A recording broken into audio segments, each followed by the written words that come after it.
ปีใหม่ของเราเกือบจะทุกปีจะต้องไปบ้านเกิดสามีจากโตเกียวระยะทางประมาณ 215 กิโลเมตรขับรถขึ้นทางด่วนใช้เวลาประมาณ 3 ชั่วโมงตั้งแต่ปีที่แล้ว 2025 ที่เราต้องดูแลลูกคนเดียวเราก็ขับคนเดียวเลย 200 กว่ากิโล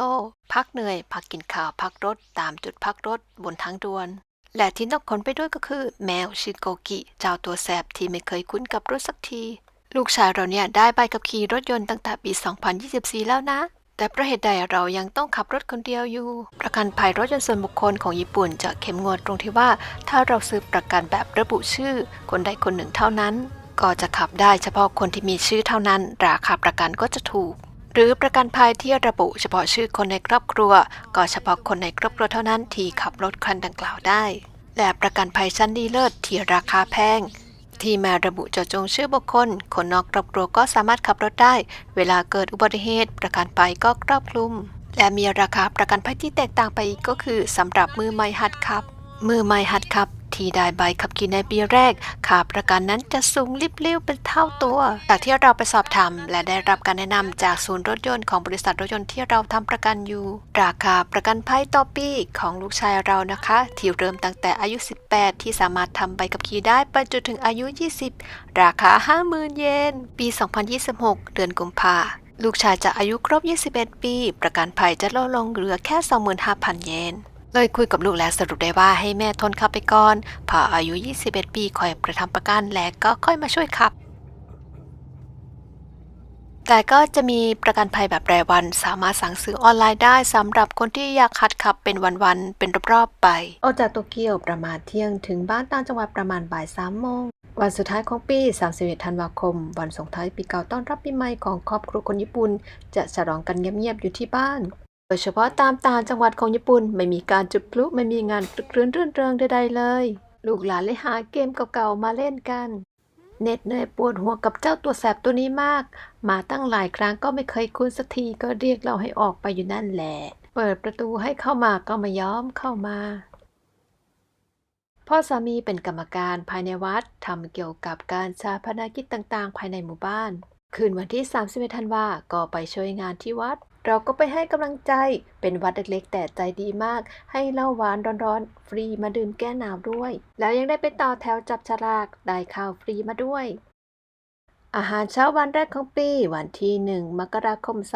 2026 เป็นอาหารเช้าง่ายๆที่แม่สามีทำเองปีนี้ไม่มีเซตอาหารสำหรับปีใหม่เพราะยังมีกิจกรรมที่ต้องเสียตังค์รออยู่และทุกปีก็จะได้กินโมจิย่างห่อสาหร่ายจิ้มซอสโชยุ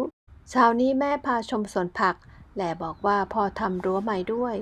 และอวดด้วยนะว่าถั่วพูที่เรามาฝากจากไทยปลูกขึ้นเยอะมากๆก็เยอะจริงๆแหละหน้าหนาวมันก็เหี่ยวไปหมดแล้วเหลือแต่ผักที่ทนอากาศหนาวได้เช่นผักกาดขาวแล้วก็ต้นหอมหยุดไร้วันเวลาว่างเยอะจนพากันต่อจิ๊กซอว์เสร็จเป็น1 แผ่นลูกๆหลานๆชวนพ่อสามีมาเล่นลูกคางเป็นของเล่นยอดฮิตสมัยประถมของลูกชายเราแต่ตอนนี้โตเข้ามหาลัยแล้วหลานสาวอยากเล่นอีกเลยขนมาด้วย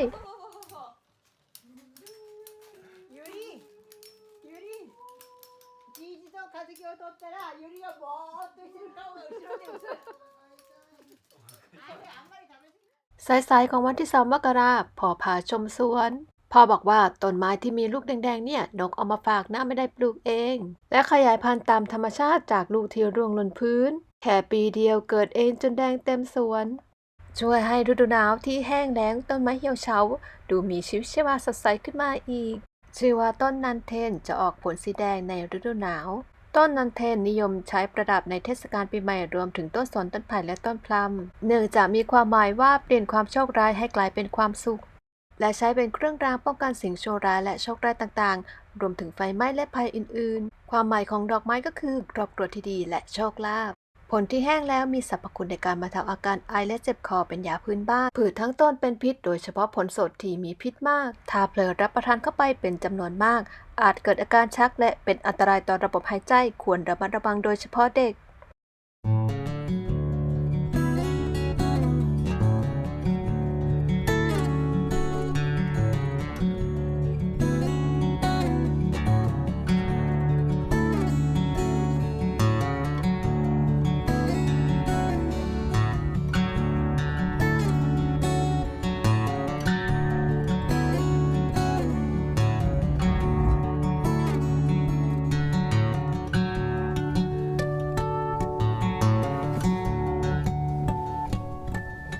หิมะแรกของปีก็ตกลงมา ต้องรีบไปเดี๋ยวจะขับรถลำบาก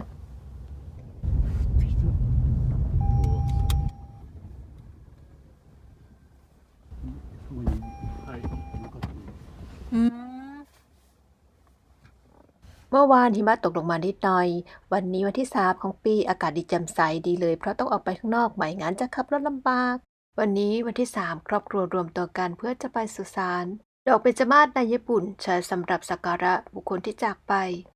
เหตุผลในการเลือกดอกเบญจมาศเพราะว่าสามารถอยู่ได้นาน และมีกลิ่นหอมอ่อนๆคล้ายกับธูปเป็นหนึ่งในดอกไม้ประจำชาติของญี่ปุ่น และยังใช้ในตราประจำราชวงศ์ทำให้เหมาะสำหรับพิธีการอักศักดิ์สิทธิ์ หลังจากไปสุสานทุกคนก็มารวมตัวกินข้าวเที่ยงกันที่บ้าน เป็นข้าวหน้าทะเลที่จัดเต็มอร่อยมากๆ แม่สามีบอกว่าสามีเราเคยบอกว่าเราอยากกินข้าวหน้าทะเลวันนี้เลยจัดมาให้ ที่วันนี้ทุกคนในครอบครัวมารวมตัวกัน เพื่อรำลึกถึงสามีของเราที่จากไปครบ1 ปี ในวันที่ 23 มกราคม แต่ว่าทุกคนไม่ว่างก็เลยรวมตัวกันได้วันนี้ และคืนนี้ก็เป็นคืนวันพระจันทร์เต็มดวง คิดถึงเสมอนะเดือนสิงหาวันไหว้จะมาอีก วันที่ 4 มกราต้องหอบลูกขนแมวกลับโตเกียวแล้ว ขอบคุณที่รับชมค่ะ เป็นกำลังใจให้เราทั้ง 3 1 ตัว 2 คน โดยการกดไลค์ กดติดตาม กดกระดิ่งแจ้งเตือนด้วยนะคะ ไว้พบกันใหม่ บ๊ายบาย สวัสดีค่ะ